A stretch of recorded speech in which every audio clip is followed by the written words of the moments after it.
मनुष्य को हमेशा अहंकार और क्रोध से दूर रहना चाहिए, क्योंकि अहंकार और क्रोध किसी भी मनुष्य के दिमाग को उसी तरह खा लेता है जिस प्रकार लकड़ी में लगा हुआ दीमक। अहंकार और क्रोध से वशीभूत व्यक्ति समाज में जहां भी जाता है वहां दूसरों से परेशानी होती है, क्योंकि वह हर व्यक्ति में अपने प्रतिद्वंदी की भावना को देखता है, जिससे उसकी बुद्धि और विवेक की भावना खत्म होती चली जाती है। भागवत गीता में कहा गया है कि हर व्यक्ति को आत्म मंथन करना चाहिए, क्योंकि आत्म मंथन अहंकार को खत्म कर देती है। श्री कृष्ण कहते हैं अहंकार व्यक्ति को अज्ञानता की तरफ ले जाती है, इसलिए जीवन में सफलता चाहने वाले व्यक्ति को हमेशा अहंकार और घमंड से दूर रहना चाहिए। आलस्य, कायरता और डर मनुष्य की सफलता के दुश्मन है।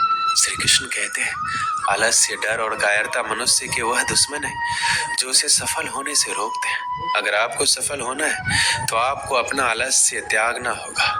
अगर आप आगे बढ़ना चाहते हैं तो आपको डर छोड़ना होगा।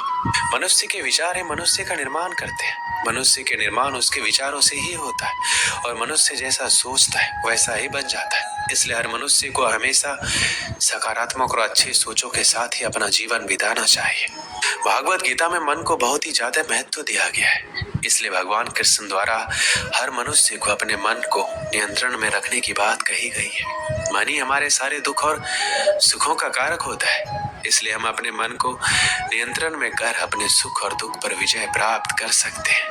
भगवान श्री कृष्ण कहते हैं कि अगर कोई व्यक्ति अपने मन को नियंत्रित में कर लेता है तो वह उन सभी बुराइयों पर नियंत्रण पा लेता है जो उसे जीवन में आगे बढ़ने से रोकती है या दुख देती है।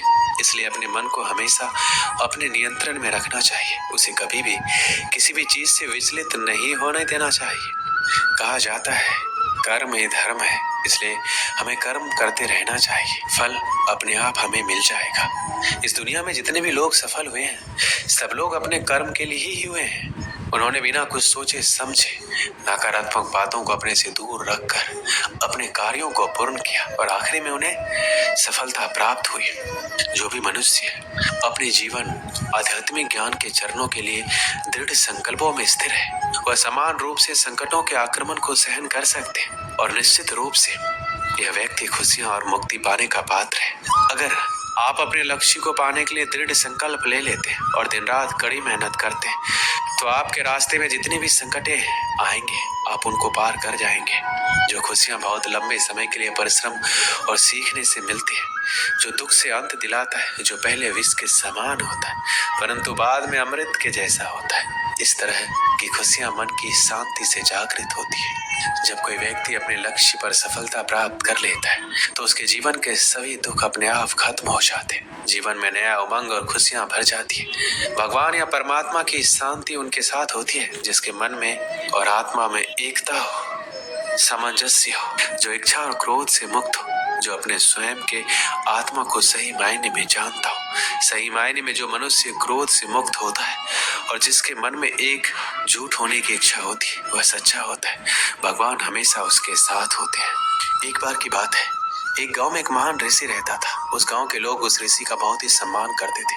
गांव के सभी लोग जब भी कोई समस्या में होते तो वो ऋषि उस समस्या का हल जरूर बताते। सभी गांव वाले उस ऋषि से बहुत प्रसन्न थे। हर बार कोई नई समस्या लेकर उस ऋषि के पास जाता और महान ऋषि उस समस्या का हल बताते। एक बार एक व्यक्ति उस ऋषि के पास एक सवाल लेकर आया और ऋषि से पूछा, गुरुजी, मैं एक सवाल पूछना चाहता हूँ। तो ऋषि ने कहा, पूछो, तुम्हारा क्या सवाल है? तो व्यक्ति कहता है, मैं खुश कैसे रह सकता हूँ? मेरी खुशी का राज क्या है? तभी ऋषि ने जवाब दिया, इसका जवाब पाने के लिए तुम्हें मेरे साथ जंगल में चलना होगा। कुछ समय बाद वह व्यक्ति खुशी का राज जानने के लिए ऋषि के साथ जंगल में जाने के लिए निकल लेता है और दोनों जंगल में जाते हैं। तभी रास्ते में एक बड़ा पत्थर आता है और ऋषि उस पत्थर को अपने साथ लेने के लिए उस व्यक्ति को कहता है।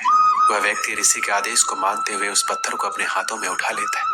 कुछ समय बाद उस व्यक्ति को उस पत्थर से हल्का दर्द होने लग जाता है। वह व्यक्ति इस दर्द को सहन कर लेता है और चलता रहता है। काफी समय तक वह व्यक्ति उस दर्द को सहन कर लेता है, लेकिन जब उसे दर्द ज्यादा होने लगता है तब वो ऋषि से कहता है, मुझे दर्द हो रहा है, मैं थक गया हूँ। तभी ऋषि कहता है, इसे नीचे रख दो। वह व्यक्ति पत्थर को नीचे रखता है, उसे राहत मिलती है। फिर मुनि कहते हैं, यह है तुम्हारी खुशी का राज।